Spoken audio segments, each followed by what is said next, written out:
আসসালামু আলাইকুম প্রিয় দর্শক, আজ আমরা এই ভিডিওতে তাসলিমা নামটি সম্পর্কে জানব। তাসলিমা নামের অর্থ কী, তাসলিমা নামটি কি ইসলামিক নাম, তাসলিমা নামটি কোন ভাষার নাম এবং তাসলিমা নামটি রাখা যাবে কি না সেসব সম্পর্কে বিস্তারিত জানব। হাদিসে এসেছে, নিশ্চয়ই কিয়ামতের দিন তোমাদেরকে ডাকা হবে তোমাদের নাম ও তোমাদের পিতার নাম ধরে, তাই তোমাদের নামগুলো সুন্দর করে রাখো। তাই আমাদের উচিত সুন্দর অর্থবহ ইসলামিক নাম রাখা। এখন আমরা জানব তাসলিমা নামটি কি ইসলামিক নাম। হ্যাঁ, তাসলিমা নামটি ইসলামিক নাম।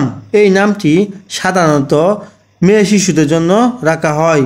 যেসব নাম অন্য ধর্মের সাথে মিলে যায় সেই সকল নাম না রাখাই ভালো। এখন আমরা জানব তাসলিমা নামটি কোন ভাষার নাম। তাসলিমা নামটি আরবি ভাষার নাম। আপনাদের নামে অর্থ জানতে কিংবা ভিডিও পেতে কমেন্টে নামটি লিখে চ্যানেলটি সাবস্ক্রাইব করে রাখুন। ইনশাল্লাহ আমরা জানিয়ে দেওয়ার চেষ্টা করব। আপনার মুসলিম সন্তানের জন্য আপনি যে সমস্ত নামগুলো রাখতে পারেন সে সমস্ত নামগুলোর মধ্যে উল্লেখযোগ্য নাম।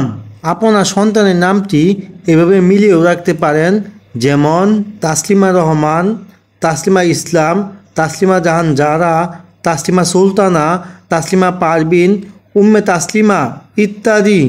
যদি প্রশ্ন করেন তাসলিমা নামের অর্থ কী, তাসলিমা নামের অর্থ হলো অভিবাদন, সালাম।